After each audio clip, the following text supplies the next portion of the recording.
This is Business, Equity, and Opportunities. Welcome to Business, Equity, and Opportunities. I'm Scott Sander. Every week we strive to provide entrepreneurs and small business owners like you with useful information about how to start and grow your own business and insights and best practices to then help you sustain it. We have meaningful conversations with business owners and community leaders who share their experiences and resources to inspire success in others. Our categories should be familiar to you by now: getting started, gaining access to capital, keeping up with the week in business, handling accounting and bookkeeping issues, and running your business day to day. We also focus on an industry and wrap things up with a local success story.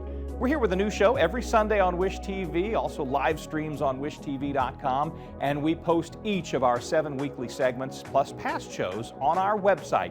It's beoshow.com. Watch them, scan the QR code with your phone after each segment to get straight to those to review.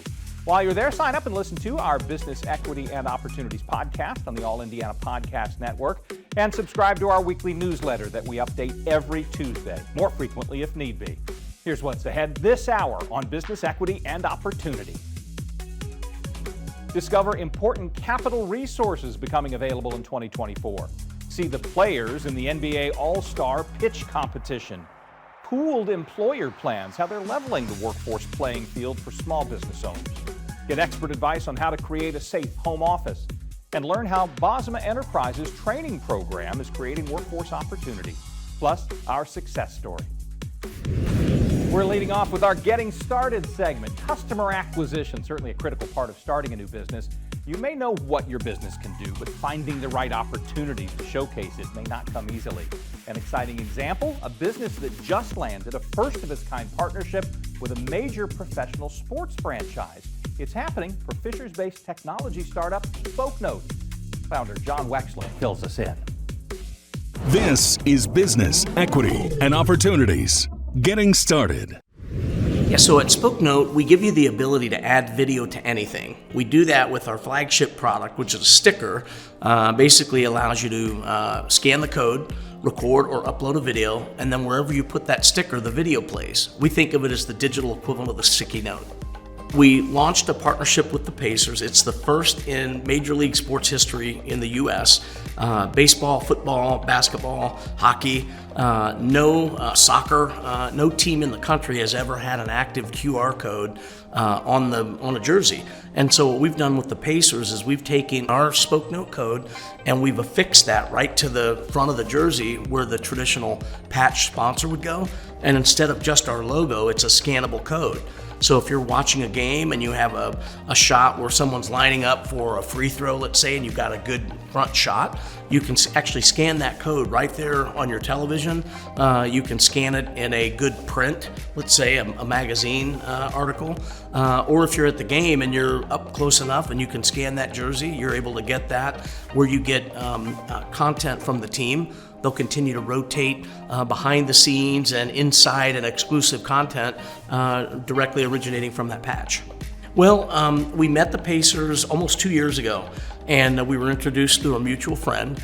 And it really started out with me pitching the Pacers on the business use cases of how you could engage with fans, how you could do events, how you could have player and mascot appearances. So when Boomer goes out, you could hand out cards maybe with videos for the participants. And over the months and really then ultimately the last year and a half, the conversation continued, but we never really landed on a big thing. And the Pacers came to me and they said, hey, we're looking for someone to put on the front of the jersey. We want a tech company, we want local, we want something that we think is about ready to break out. And you actually fit that mold. I was honored and humbled to get that call, and we were able to put a program together that makes sense for everybody. And basically, this is a proof of concept for us and the Pacers to prove sports marketing can really boost a brand from what I would consider kind of a local regional thing. I mean, we sell Spokenotes a lot of places, but we're known here. Now we're kind of blowing this up onto a national scene, and we're seeing the sales and we're seeing the inquiries come in from all over the country. Goodness. So when the press release went out and the story started dropping in the media, we received phone calls from sports teams in pretty much every league. We actually got calls from 2 leagues on top of that. So major sports entities are reaching out to us. Now, some of them want us to be a sponsor, right? So they're looking for us to buy. There are other cases where they're reaching out to us to integrate our technology into their product. We got a call from one of the longest running television shows in history, a game show.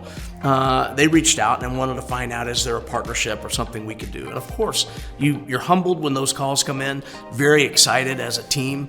And so we're engaging with a whole bunch of different people on various conversations. Yeah, it's fun because, people think of the overnight success story where, oh, that happened and now they've blown up. Well, a lot of times that band or that artist or that company that appears to have just erupted out of nowhere, they spent years and years toiling away at the basics and what it takes to be successful. And so as a team, we've really been focused on building a company that will withstand the long haul. And so, as we approach spring of next year, that'll be our 3rd anniversary. And the company will be, at that point beginning to scale up. It's really fascinating to see all the work that goes into this. And for those that haven't ever done a startup like this or been part of this kind of experience, it's a little bit of a new thing to see how you can catch lightning in a bottle sometimes. And when that happens, you really have to capitalize. And so I think we're prepared. We expected to be successful. And now we just have to deliver and execute as a great partner with the Pacers. Yeah, so we have several things in the pipeline, several industry-specific applications for Spokenote, several different channel opportunities to sell. So if you look at large retail, for instance, we're talking to several of the largest retailers in the country about placing Spokenote so that when consumers walk in and they're ready to send a greeting card or give a gift to someone, they can easily grab a pack of Spokenote stickers, record a video, and put that right on the item that they're going to give to someone. And so retail push is our next major, really 2024 theme. And so as we look at building out the team, we're going to be adding in the way of sales and especially retail expertise. So someone that's taken a $10 package from concept to customers' hands, that's the kind of things that we're thinking about as a company that we need to add in order to really be successful in 24 and beyond. Oh, it's incredibly fulfilling to be the founder and CEO of a company like this, right? I've been a believer, obviously, from day one. I wouldn't have started if I didn't believe in it and I didn't think it was something special. The early team that bought into this and believed, very special to me. And this moment is special, right? So as you see more and more people begin to finish our sentences, that tells me that we're onto something here. And so, for me, I'm just incredibly thankful to have a team that believes in this, to see that customers understand it. When we're out and about and we're talking to people and showing our product, when they say, yeah, and I could, that's when you have a unique moment. And so we're just trying to do our very best to deliver on the promise that Spokenote can become. With Spokenote's QR codes, you can attach video to any physical item, like a jersey or more, and send out your message. Now, we hope you'll use our QR code to find your way to Business Equity and Opportunities website to find more great segments like this one. If you have a business story you'd like to share, tell us about it. We'd like to hear about it. Email us at beo@wishtv.com. Coming up next, new opportunities to access capital. Stay with us.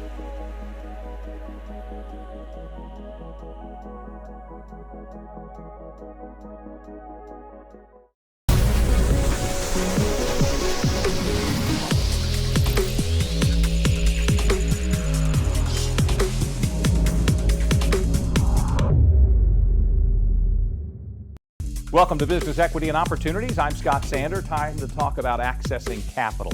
According to a survey by Goldman Sachs, 78% of small business owners are concerned about their ability to access capital. Less than 1/3 say they can afford to take out a loan right now given current interest rates. The researchers say the issue threatens to result in small businesses closing, halting expansion plans, or altering their growth forecasts. Overall, the survey showed considerable angst among small business owners about the broad state of the economy. In the last year, 33% of small business owners said they'd apply for a new business loan or line of credit, with 65% reporting they found it difficult to access affordable capital. 31% of small business owners said that it was the most difficult year over the last 4. All that said, there are ways you can get help, and along with some of our partners, We're here to help spread the word. Over the next few weeks, as part of our Access to Capital segment, we're going to share available capital resources for minority business owners in Central Indiana and how they can access them. First up, the Indianapolis CDFI Collaborative, a partnership of 5 community development institutions: LISC Indianapolis, Build Fund, Bankable, Business Ownership Initiative, and IFF, which focuses on commercial or small business lending. Late 2019, the collaborative was awarded $1.5 million to the J.P. Morgan Chase Foundation to help increase access to capital and technical assistance for minority-owned small businesses. Dr. David Hampton is the executive director for LISC Indy. He explains how small business owners can benefit from this collaboration. This is Business, Equity, and Opportunities. Access to Capital. We are really excited about our CDFI Collaborative, and it's a mission-focused lender service that is comprised of about 6 other CDFIs, and as we mentioned before, CDFI is a community development financial institution. So what we do is we seek to lend money, whether it's commercial or small business, to businesses or organizations whose work is specifically to invest in underserved communities. So for example, the partnership forms a continuum of small businesses and commercial loans that range from a small loan of $1,000 up to $5 million. And so any business who perhaps is doing good work, but perhaps you've hit a snag or you have a gap in your funding, you can pretty much seek help from any one of the 6 CDFIs in our collaborative to seek a small business loan. And up to $5 million, and that's a pretty significant amount. You can absolutely return, of course, with any loan. Once you satisfy the requirements of the loan, you can go back and apply again. We encourage that.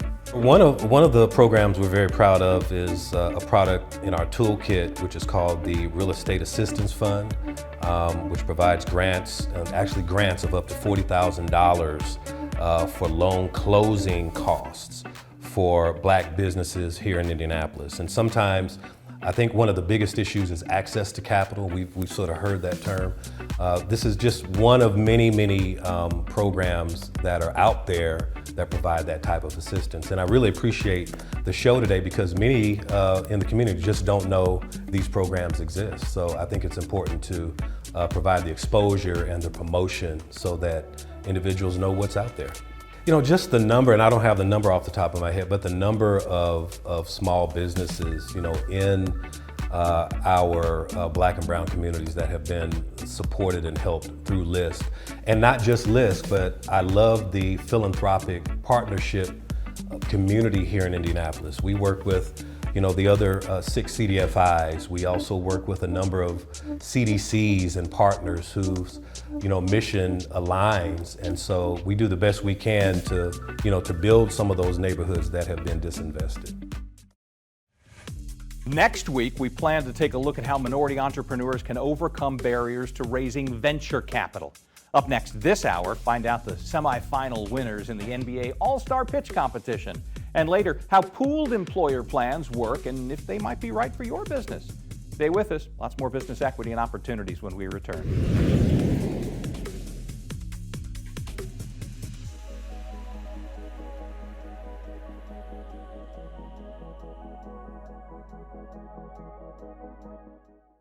This is Business, Equity, and Opportunities.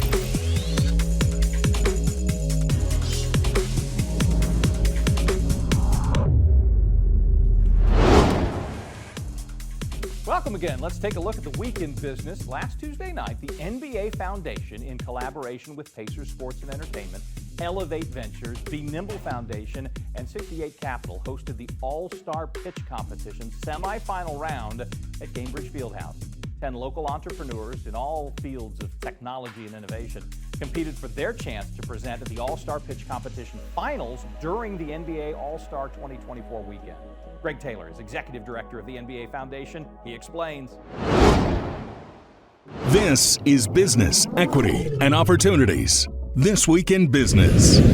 Hi, my name is Greg Taylor, and I'm the Executive Director of the NBA Foundation, and we're at Bainbridge Fieldhouse in Indianapolis, Indiana. Tonight is the NBA Foundation's All-Star Pitch Competition. It's a chance to really highlight the incredible entrepreneurs that are here in the great state of Indiana in partnership with the Pacers Sports and Entertainment, the NBA, and several local VC firms. But we know our mission is economic opportunity for Black youth 14 to 24, and we know one way that you can do that, accomplish that bold mission, is through entrepreneurship.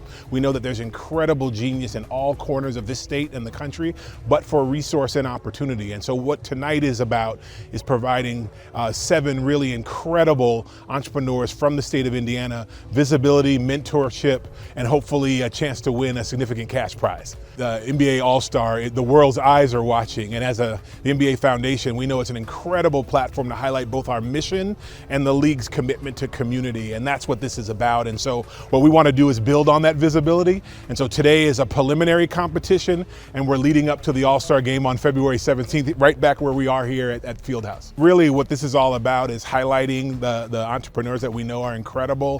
Themes include tech and other areas too. What they can expect is an incredible event today, and then as we move forward, those who are lucky to move on to the finals between now and then will receive all kinds of support and development so that they're ready to go for that final prize during All-Star Weekend. This is actually the 3rd year of the pitch competition, always run simultaneously with NBA All-Star, really about utilizing that platform to highlight the entrepreneurs that we're excited to be a part of. And really what this is ultimately about is providing them that exposure. We know it's really hard, particularly for younger entrepreneurs, or at least whose ventures are relatively new, and we want to fill that niche and see that if we can help these organizations come to fruition at a much bigger scale. It's one of our signature programs at the NBA Foundation, and so for me, just to see it live, this is the first one in person. We've all been subject to COVID and Zoom calls, so to build community, to highlight the genius and innovation in this state, and to really kind of leverage, we know, this incredible platform in the game of basketball, we couldn't be more excited to be a part of all of this, and we're honored to be a part of it. This Week in Business is made possible by InnoPower. These local entrepreneurs from Indiana will compete in the final live pitch competition during All-Star Weekend, February 17th at the Indiana Convention Center. On the line, a chance to win cash prizes, coaching, and technical assistance to help them achieve their business goals. Business Equity and Opportunities will be there to cheer them on and meet the final winners. When we come back, Courtney Kincaid has important information to help you with your accounting and bookkeeping. That's coming up as we continue on Business Equity and Opportunities.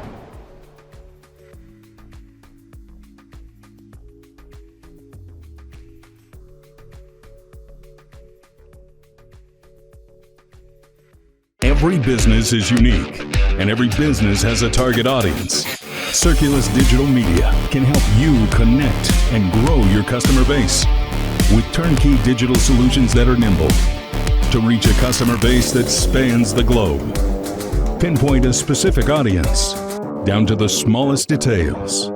No matter the size of your business, put Circulus Digital Media to work for you and get results.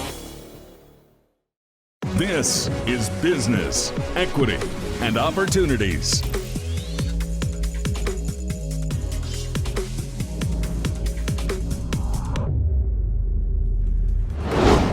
Let's talk dollars and cents. Time to take a look at accounting and bookkeeping. If you're a small business owner who's finding it difficult to compete with the big companies when it comes to providing retirement benefits, you may want to look into what's called a pooled employer plan. Courtney Kincaid later. This is Business, Equity, and Opportunities, Accounting and Bookkeeping. Today, I was going to talk about pooled employer plans, which are really great for small businesses. So pooled employer plans are like a 401k, but just as the name says, they are from pooled participants. And so this was set up as a result of the Secure Act in 2019, and then some other congressional changes subsequent to that.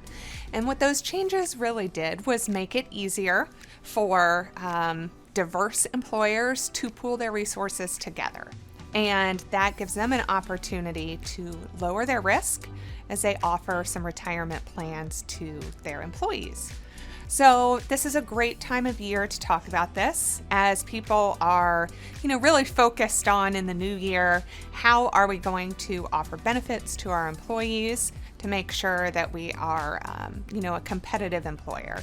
And as we look at survey after survey, more people are looking at what other benefits other than salary can you offer. And so the traditional 401k has much more risk, fiduciary risk, in offering it.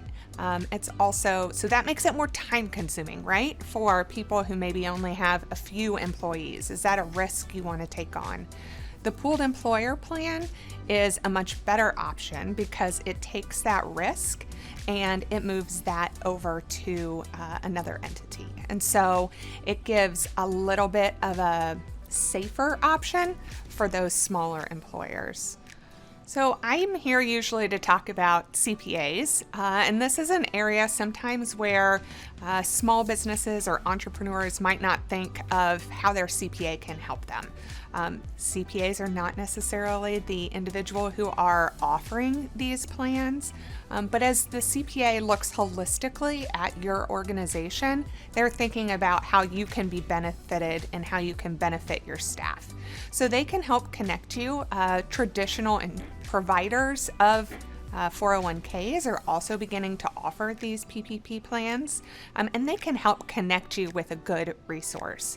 PPP plans do typically have a little bit less diversity in them. The investment options might be limited, but still, again, a great option for those employers that don't want to take on that risk. And so your CPA also is looking at your whole financial picture. And so how are you making sure that you are setting yourself up for success, that you can work this into your business plan, that you can use this as a strategic tool in setting you up for success in the future. In addition to there being less administrative burden on the provider, there's also a tax benefit. So the tax benefit actually comes into play when you're setting up the PPP arrangement. And so just making sure that you're talking to your CPA to know that you're taking advantage of that tax credit. So when presenting it to employees, making sure you're working with that provider is really important. So when you're out shopping around for who you want to work with, just like you would traditionally a 401k provider, there are other benefits that a lot of these providers could give to your employees that also, are tangential benefits. So financial planning overall, good decision making, budgeting. The more we talk to young people, and that's who people are looking to hire, that's really important to them. Their financial health, understanding it, and that is another benefit that a lot of these providers offer. For more accounting and bookkeeping segments, go to beoshow.com, scan the QR code. It'll get you there right now. While you're there, subscribe to our Business Equity and Opportunities podcast so you can listen to our contributors on your schedule.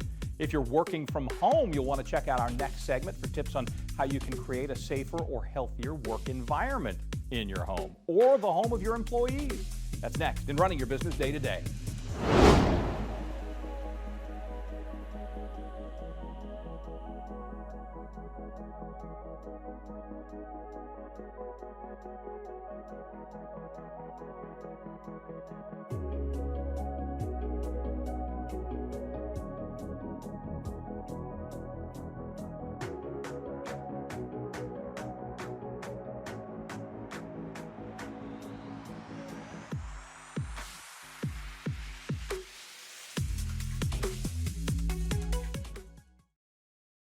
This is Business, Equity, and Opportunities.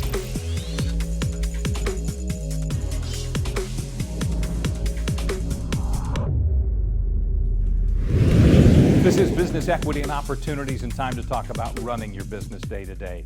Home Office Safety Week begins today. We're talking to Susan Kotowski, the president of the Human Factors and Ergonomics Society, based in Washington, D.C. This is Business, Equity, and Opportunities. Running your business day to day. President of the Human Factors and Ergonomics Society. First new thing I've learned, I didn't even know that was a thing. Tell me about the society. It is. It's a great thing. So Human Factors is an area of work where we're looking at how we work in and with our work environment. And so it's across every single industry and area of work. So we cover everything. It's an area, particularly work from home, that has just exploded really since the start of the pandemic. Would you say that has also fueled an awareness of, okay, if we're going to do this, how do we make it sure it's not just the kitchen table and whatever bar stool we have nearby? Which we've seen a lot of. Absolutely. We've seen a big uptick. I mean, remote work has always been around, but the pandemic certainly pushed that much more prevalent, and we're seeing a lot of remote and hybrid work here to stay. So, and the audience we're speaking to today is an interesting one. Our show focuses on entrepreneurs, small business owners. So you may be speaking to them both as someone who does the work from home, or also might employ people who decide between them and the boss that, hey, this works for us as well.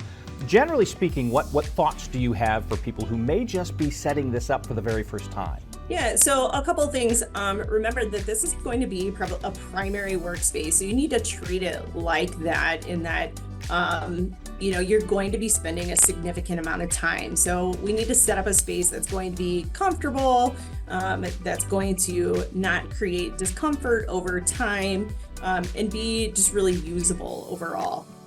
And then there is this week that we're talking about security and safety specifically. What do you hope that people will get out of the week? What are your goals?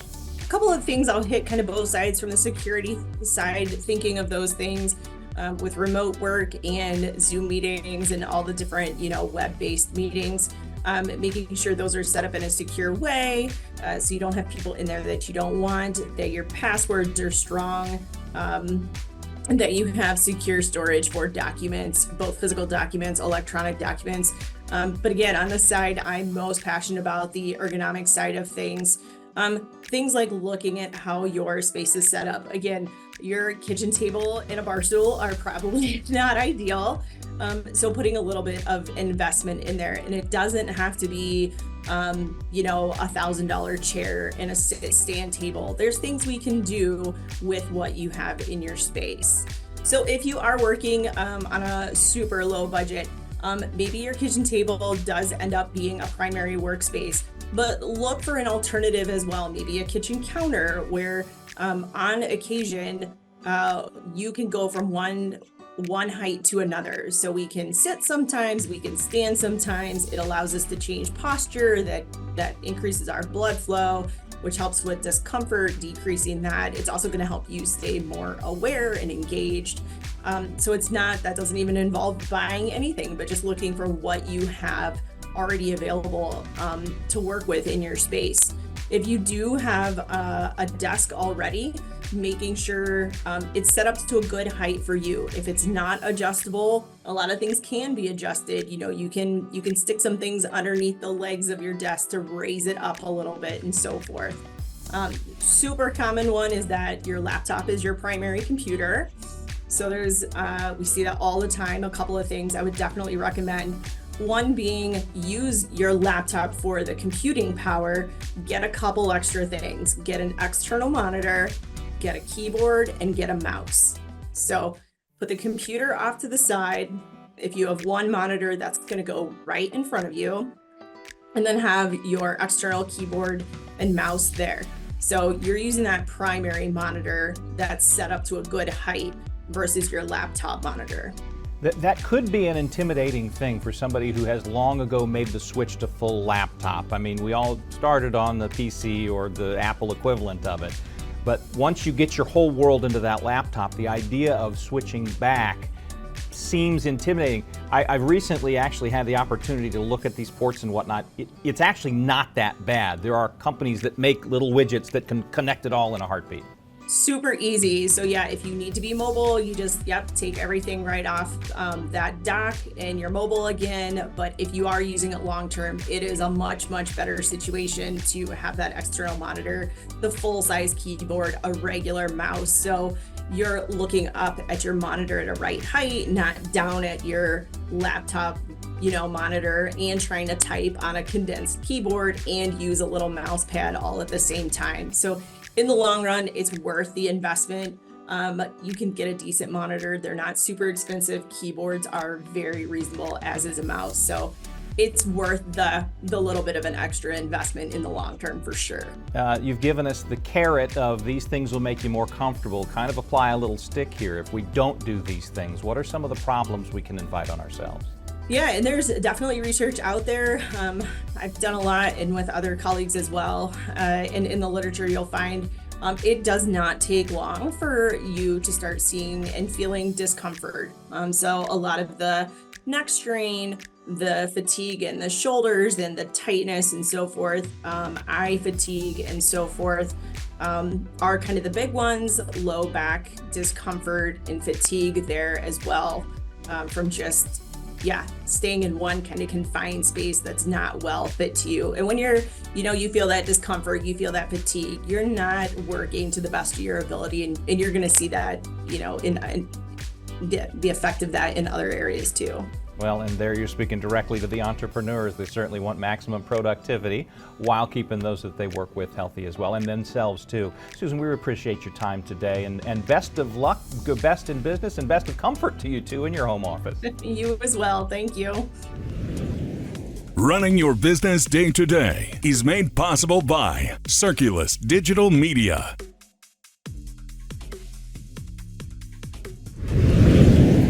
If you're an entrepreneur or small business owner working out of a home office or working with employees who are, we'd love to hear about it. Drop us a line at BE&O@wishtv.com. We'd love to share your story and any tips you have on how you're balancing the time and space. Pictures are welcome as always too, so please be sure to reach out. As always, if you'd like to rewatch this segment or any of them that we have here, go to BEOshow.com through the QR code. Coming up, our turn to the industry focus. Great work happening with Bosma Enterprises. We'll talk to the president and CEO when we return. You're watching Business Equity and Opportunities.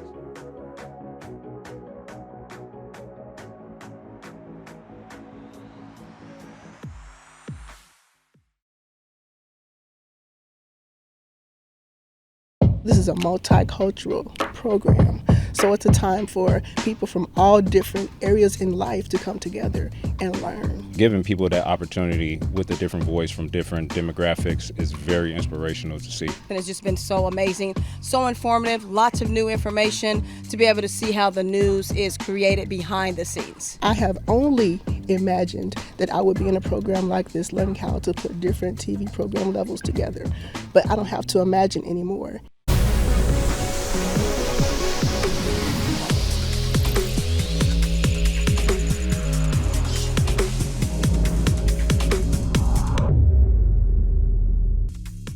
Welcome back to Business Equity and Opportunities. Time to focus on an industry. This week we sat down with Jeffrey Mittman, President and CEO of Bosma Enterprises. It is Indiana's largest statewide provider of employment and training programs for people who are blind or visually impaired. This is Business Equity and Opportunities. Industry Focus. Well, I'm Jeffrey Mittman, the President and CEO of Bosma Enterprises. And, I was born and raised in Indiana, in Indianapolis, and after high school I joined the Army. I went off, I did 4 combat tours, and on my 4th combat tour I was ambushed, and I woke up a month later in the hospital in Washington, D.C. with my wife speaking to me, and I was unable to see, unable to talk. And my first thought was, well, what do you do now? The Army didn't have much need for an infantryman without vision and a trigger finger. So what are you going to do? And I started looking around, talking to different groups, and trying to figure out how I was going to support my family. And I came into contact with the Blind and Veterans Association and eventually National Industries for the Blind, whom I went to work for when I retired. I worked there for a couple years, and I left there and I went to work for the Department of Defense. And while I was working for the Department of Defense, I was asked to join the board of Bosma Enterprises. And then about 5 years ago, they asked me if I'd come in and take over the organization as president and CEO, and here I am now. I think what surprised me most is what I didn't understand. So the first visually impaired person I ever met really was myself when I woke up in the hospital. And I think I had the same thoughts that, well, what are you going to do? You can't do a lot of things. Well, it's really not true. We see that now here at Bosma Enterprises. We're the largest employer of people who are blind or visually impaired in the state of Indiana. And we have people who are blind or visually impaired working throughout the organization, all the way from a first-line worker up to me as the senior person. So it's really a myth that people who lose their vision can't find work or can't lead that active life. It's just really not true, and we prove it wrong every day here at Bosman. What we're really after is independence. Our mission here at Bosman is to provide opportunities for people who are blind or visually impaired. And whether that's through our programs and they go through there and they go off and they work somewhere else, or they live their lives independently, or they come work at Bosman and they're able to work here and have a career and progress up through the corporation. So it's very, very, that's kind of that path. Build the confidence, give them the training, go to work. It's very effective, and we do a really good job of it. We serve about 1,000 Hoosiers a year, but in the state of Indiana, there's about 160,000 people who are legally blind. So we're just scratching the surface on the people in the state who actually need that assistance and need that help. Nationally, there's about a 70% unemployment rate for people who are blind or visually impaired. And that's due to a few things. Some of that's those impressions or those expectations that people have of somebody who's blind or visually impaired, that they can't accomplish something. Well, again, we prove that wrong every day here at Bosman. So those numbers are really daunting. As we move forward, you know, there's an estimate that by 2050, the number of people who are blind or visually impaired is going to double. So that's something we really, as a nation, need to be looking at. How do we engage those individuals? How do we provide those opportunities for people so that they continue to be productive, not only for themselves, but for the community and for the people? You know, when you have somebody working, they're out there paying taxes, supporting the community, so it's really important that we do that. You know, we're not a lot of people here not-for-profit, and they think we're a charity. We're not a charity, we're an actual business, and we're a business with a mission. And we take the work we do here through our federal contracts and our state contracts, and instead of that money going into the owners of the corporation, it goes back into the corporation to help more clients and employ more people. So we have a little bit of, we're a social enterprise. It's a little bit of a different business model that ourselves and a lot of our sister organizations across the country do. So we actually employ people, we produce items, we sell, and we take that revenue to support and train people who are blind or visually impaired.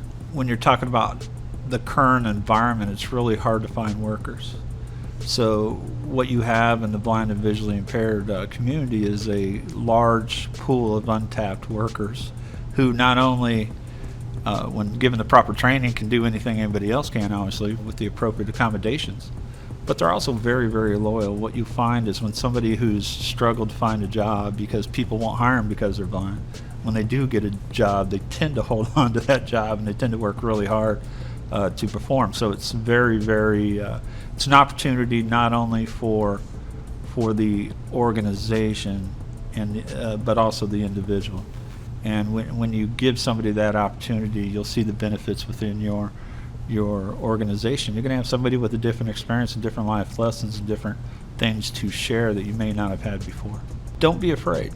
Don't be afraid. One of the things my employment team does is, you know, people have those natural fears of hiring somebody who's blind. Then they have the fear of asking the question of how they can help. And one of the things we I try to emphasize with people is, if you're blind or visually impaired, bring it up. Talk about it. Bring it up. You be the one to bring it up and say, hey, I know you may have questions that you may be afraid to answer. I'm happy to answer them. I can do whatever it takes to do this job. I can do whatever we need to be successful in this position. So I think reaching out, as I said, my employment team goes in, and they'll go in before somebody starts a job, and they'll talk to those to relieve some of those fears. So I think it's really important that you engage. If you have questions, call Bosman. We're happy to talk about it. We can relieve those fears or answer those questions before you engage and bring you along in the process. It's really beneficial to everybody involved. This job personally gives me a feeling of achievement and happiness, quite frankly, because I get to watch people who may not have had the confidence or believed in themselves that they have the ability to be successful, and then we see that every day. We see that every day. You have people who thought they could never work again, who've gone to work. You have people who thought they could never go to school again, who have gone to school. You have people who thought they may have to give up their children, who can now have the capabilities to not only take care of their children, but travel independently and visit family elsewhere. So you see those successes, and you know, I think about my experience and all the opportunity and all the support I have, and to be able to contribute to that here at Bosman along with the rest of my team is very gratifying.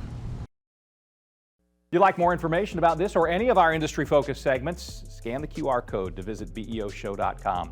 When we come back, we revisit one of our very favorite success stories. Stay with us.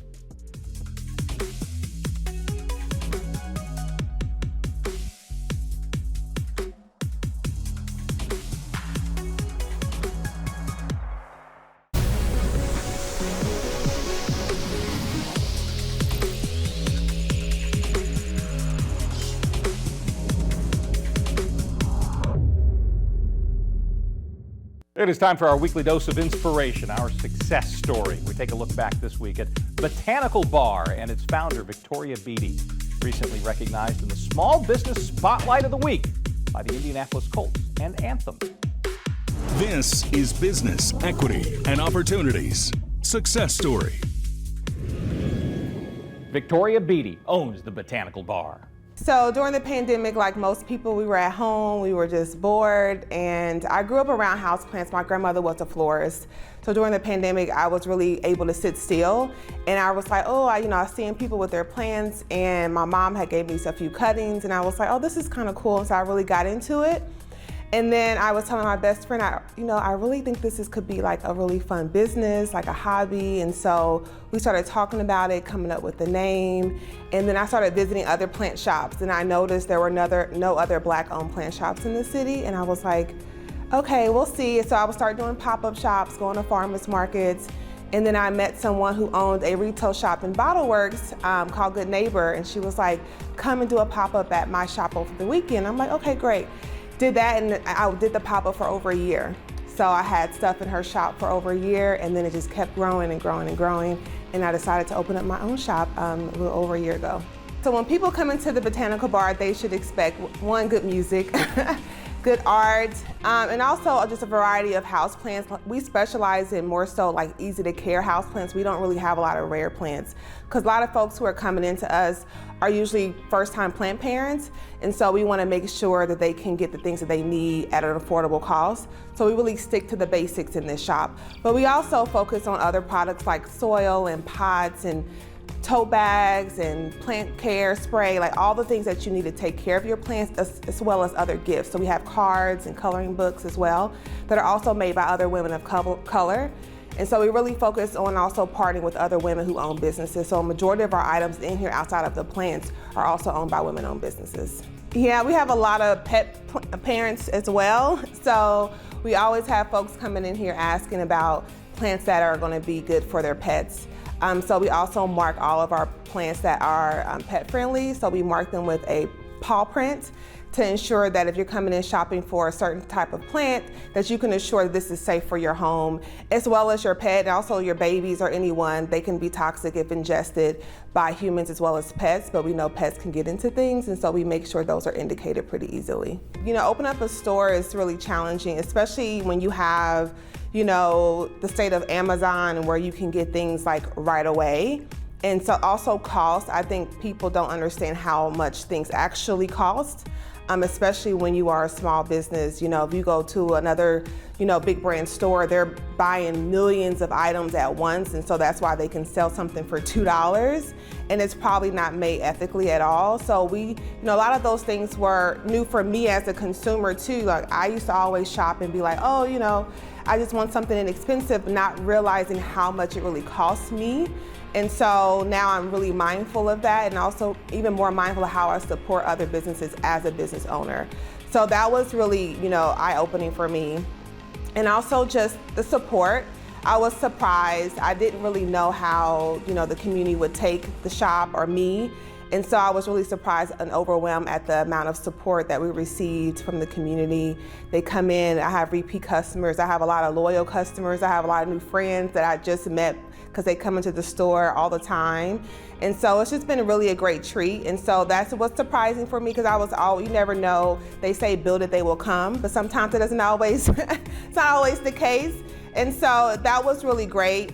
But it's challenging, things always come up. There's always something, there's customers here, an event here, construction happening, or the city is changing, so you have to adjust. And so just trying to keep up with trends, there's always a new social media platform to keep up with. So all of those things are things that I had to be prepared for as I was navigating opening the store. Yeah, we actually started off online before I had the store. My website has developed over time, but we always was online or doing pop-up shops. And so I did a lot of deliveries and online sales prior to opening the store. But as people are wanting more convenience, I have a marketing background, so having a really nice website was always important for me, even if I was just a local business. I wanted people to look at my website and see, we didn't know where she was from. Maybe she was from New York, or maybe, it was a big business, and not knowing that I'm just a small little shop in Indianapolis. Everyone looks at my website and is always like, this is a really nice website. I wanted that to be the case because I wanted people to also see that they can be able to shop online and also come in store. But it's growing. A lot of our foot traffic is in store, but we're working on it. A lot of my focus and marketing efforts has been driving traffic in store and connecting with local customers here. But we're really putting a focus on trying to drive sales outside of Indianapolis and reaching people outside of the city, and that's kind of what the gateway of our website is going to be. So it's still a work in progress and trying to get people to go to our website to shop. And we do have a lot of people who shop. They buy gift cards, they buy gifts. You can also pick up here and put your order in online and pick up, and we also offer DoorDash. People can get plants delivered for gifts. So we're doing other things to try to drive traffic outside of just the store itself. Having a business, like any business owner would tell you, it's always something. There's always a new challenge, there's always someone reaching out, but it's just exciting. I always look at new plans. I'm always looking at how I can redesign the store and make it, different for customers every time. I'm always looking at new products. I'm always trying to figure out a way to engage the community. And so we're doing events. We just did a workshop a few weeks ago, and so we're always looking for ways to re-engage and really connect people through plants. That's really my whole mission, is just to really connect people to plants and to nature. And so this store provides that for them. And so I'm excited about the future Botanical Bar. I'm excited to possibly grow outside of the city. But for now, I'm kind of trying to set my roots here as much as possible with this community. If you'd like more information about this success story or any that we've ever shown for you, it's always on beoshow.com. Scan the QR code, it'll take you right there. While you're there, look for past segments from each of our 7 weekly topics. Watch them, download them, then there are buttons underneath each one. You can share them on social media. Listen to and subscribe to our Business Equity and Opportunities podcast on the All Indiana Podcast Network, and sign up for the newsletter that we update every Tuesday. If you have questions, or even better yet, a success story of your own to share, send us an email, beo@wishtv.com. We can't wait to read it. That is our hour for this week, but join us next week for more Business Equity and Opportunities. Till then, I'm Scott Sander. Have a great day.